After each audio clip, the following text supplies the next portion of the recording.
നുസ്രത് ജഹാൻ പെട്ടെന്ന് ചോദിക്കാം ഷാക്കിറിനോട്.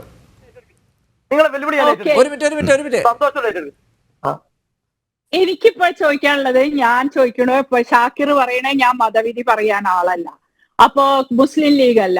മുസ്ലിം ലീഗിന്റെ പ്രസിഡന്റ് എങ്ങനെ 1000 പള്ളിയുടെ കാളിയാവണ്?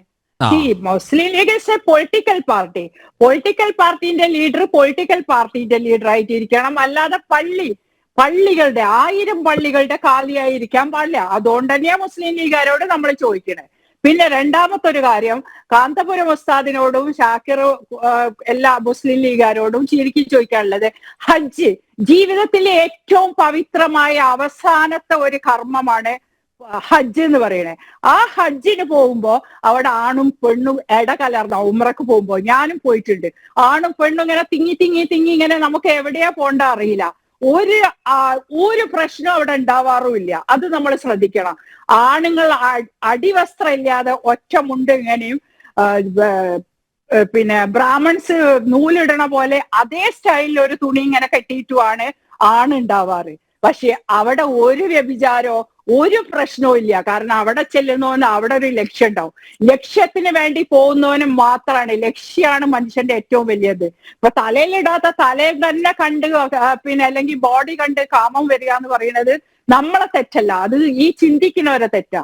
അപ്പൊ അവിടെയൊന്നും ഈ ഇടപഴകി നിൽക്കുന്ന സ്ഥലത്തൊന്നും ഇവർക്ക് ഇസ്ലാം ഇല്ലേ, അല്ലെ ഈ ഹജ്ജ് മാറ്റാനുള്ള എന്തൊക്കെയോ ഫത്വ ഉണ്ടോ?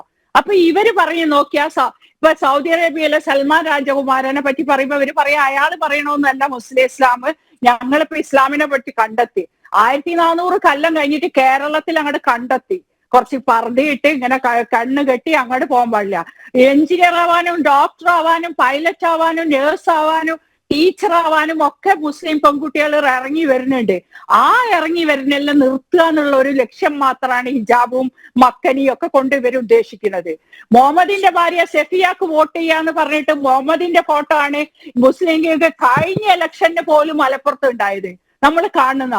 പിന്നെ ഇലക്ഷന് മത്സരിക്കാൻ പോയിട്ട് ബാക്കിയുള്ള ഏതെങ്കിലും സ്ഥലത്തേക്ക് ഇവർ വിടും. അപ്പൊ ഇവരിനിയിപ്പോ പ്രത്യേക പെണ്ണുങ്ങൾക്ക് മാത്രമുള്ള ഹോസ്പിറ്റലിലാണോ ഈ ഡോക്ടർമാരെയും എഞ്ചിനീയർമാരെയും ഒക്കെ അയക്കുക? പിന്നെ ദർഗകളിൽ നേർച്ച, ഉറൂസ് എന്നിവകളിൽ ആണും പെണ്ണും തിക്കിയാണ് പോകുന്നത്. അവിടെ എന്താ, അവിടെ കൈയിട്ട് വാരാൻ കുറെ സ്വർണവും പൈസയും കിട്ടും. അപ്പൊ അവിടെ പെണ്ണ് പ്രശ്നമല്ല, പെണ്ണുങ്ങളെ അകമൊഴിഞ്ഞ് സംഭാവന ചെയ്യുള്ളൂ.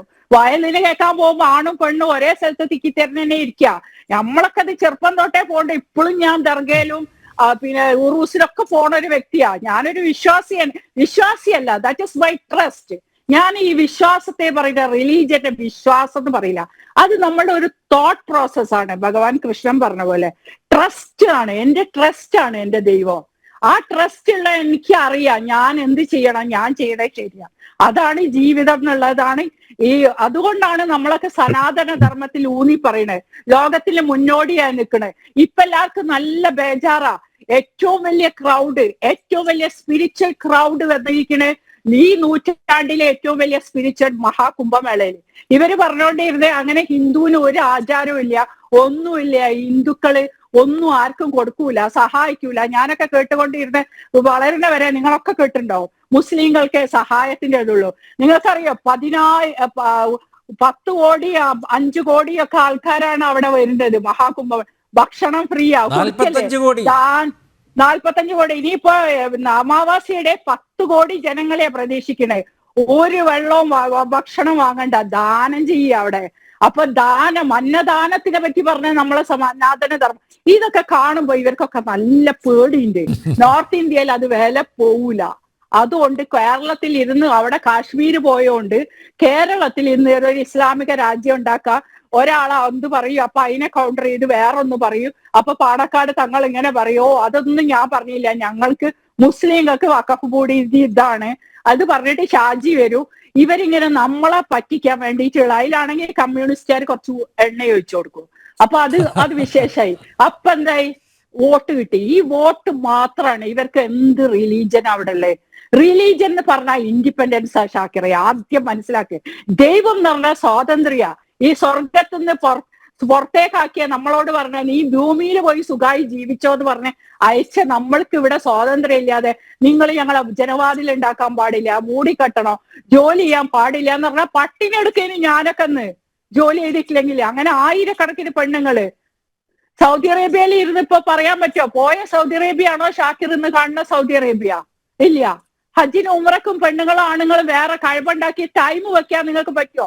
ഈ സമയത്തെ പെണ്ണുങ്ങൾ ഇറങ്ങാൻ പറയുന്ന തവാഫിന് ഇറങ്ങാൻ പറ്റുമോ?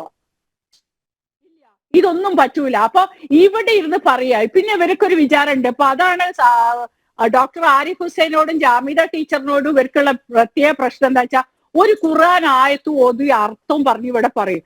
അതെന്തിനാ പഠിപ്പിച്ചു കൊടുക്കണേ? എനിക്കിപ്പോ മെസ്സേജ് വരും, നിങ്ങൾ എന്തിനാ പറഞ്ഞു കൊടുത്തത്? അപ്പൊ നമ്മൾ അവിടെ പറഞ്ഞ് പഠിപ്പിച്ചെന്താ വെച്ചാൽ ഖുർആന്റെ അർത്ഥം ചോദിക്കാൻ പാടില്ല, പറയാൻ പാടില്ല. മൊയ്ലിയാർ എന്താ പറഞ്ഞെന്ന്, കാരണവന്മാരെന്താ പറഞ്ഞെന്ന്. അത് പക്ഷെ എന്റെ കാരണവന്മാരൊക്കെ വേറൊരു വിഷയം കൂടെ ഉണ്ട്. ഇന്നിപ്പോ ഇവര് മുസ്ലിങ്ങളുടെ കാര്യമാണ് പറഞ്ഞത്, അത് മുസ്ലിങ്ങളോടാണ് പറഞ്ഞത് എന്ന് പറയുന്നുണ്ടല്ലോ. നാളെ ഇതേപോലെ ക്രിസ്ത്യാനികളും ക്രിസ്ത്യൻ മത നേതൃത്വവും പറയുന്നു, ഹിന്ദു മത നേതൃത്വവും പറയുന്നു. അങ്ങനെ പറഞ്ഞാൽ നമ്മുടെ പുരോഗമനം, നമ്മുടെ ജനാധിപത്യം എവിടെ പോയി നിൽക്കും? ഇത് ഇവർക്ക് തിരിച്ചറിയാത്തത് കൊണ്ടല്ല പൗരത്വ നിയമം.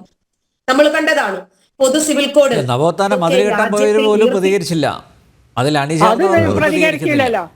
അതെ, കഴിയുമല്ല.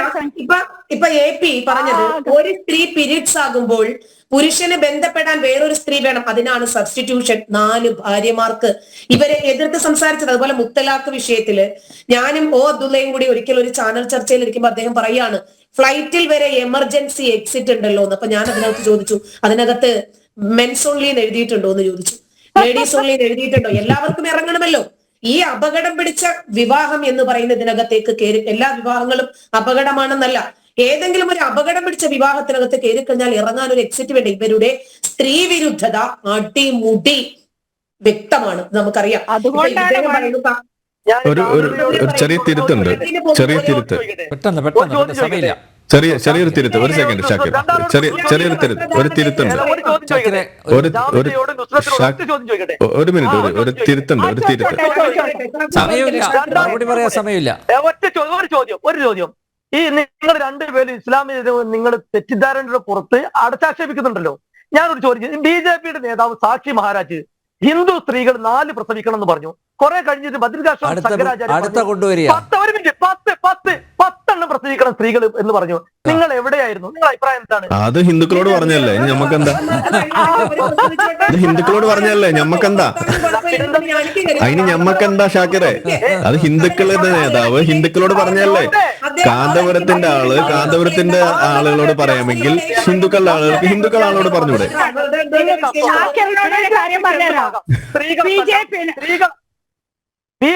സ്ത്രീകൾ 10 കുട്ടികളെ വേണമെന്ന് പറയാം, 4 കുട്ടികളെ പോരാന്ന് പറയാം. നിങ്ങൾക്ക് പറയാൻ നേരത്തെ പറഞ്ഞല്ലോ ഇസ്ലാമിനെ കുറിച്ച് കളവ്. അത് കളവല്ല ഷാക്കിർ. ഷാക്കിനെ വീണ്ടും വെല്ലുവിളിക്കുകയാണ്. ഏതെങ്കിലും ചോണയുള്ള പുരോഹിതന്മാരെ വിളിച്ചിട്ട് വരിക, പൊതുവേദിയിൽ നമ്മൾ സംവാദം നടത്തും. ഓക്കെ, സ്ത്രീയെ ഉപമിച്ചത് പട്ടിയോടും കഴുതയോടും തന്നെയാണ്. ഓക്കെ, തീർച്ചയായിട്ടും നിങ്ങൾ വിളിച്ചോണ്ടാ, ധൈര്യം വിളിച്ചിട്ടാ. ഒരൊറ്റ പുരോഹിതം വരില്ല. ഞാൻ ഇപ്പൊ പറയണു, ഷാക്കിർ കുടുങ്ങും. എന്തായാലും അൻസാരി ഉസ്താദ് ഓടി രക്ഷപ്പെട്ടു. ഷാക്കിർ വെറുതെ കുടുങ്ങണ്ട. അദ്ദേഹം ഓടി രക്ഷപ്പെട്ടു. ഷാക്കിർ ഒരു ഉസ്താദ് വരാൻ പോകുന്നില്ല. ഷാക്കിർ, ഞാൻ പ്രത്യേക നന്ദി പറയുന്നു. കാരണം ഈ ചർച്ചയിൽ താങ്കൾ പങ്കെടുത്തതിന് പ്രത്യേക നന്ദി പറയുന്നു കേട്ടോ. ഷാക്കിർ, അത് കോറയിലെ ഏതോ മദ്രസ പ്രൊഡക്റ്റ് വെളുപ്പിച്ചതാണ്, അത് ഇവിടെ എടുക്കില്ല. നേരത്തെ ഇവിടെ ചർച്ചയിൽ പറഞ്ഞതുപോലെ മലപ്പുറത്തെ ഒരു ഉസ്താദിന്റെ മകളാണ് ഈയിടെ പൈലറ്റായത്. തലമുറകൾ പരിശോധിച്ചാൽ മുസ്ലിം സ്ത്രീകൾ ഉന്നത വിദ്യാഭ്യാസം നേടി വീടിന് പുറത്തേക്ക് പറന്നു പോയിട്ടുണ്ട്. ഈ കമ്മ്യൂണിറ്റി അസംഖ്യം വനിതാ പ്രൊഫഷണലുകളെ സൃഷ്ടിച്ചിട്ടുണ്ട്. പുരോഗമനത്തിൻ്റെ പാതയിലൂടെ ഇവരെല്ലാം ബഹുദൂരം മുന്നോട്ട് പോകുമ്പോൾ ഇവരെ പിന്നോട്ട് പിടിച്ചു വലിക്കാനേ കാന്തപുരത്തെ പോലുള്ളവരുടെ പ്രസ്താവനകൾ ഉപകരിക്കൂ. മുസ്ലിം സ്ത്രീകൾ തന്നെ ഇതിനെതിരെ രംഗത്ത് വന്ന് പ്രതികരിക്കും എന്നാണ് കരുതുന്നത്.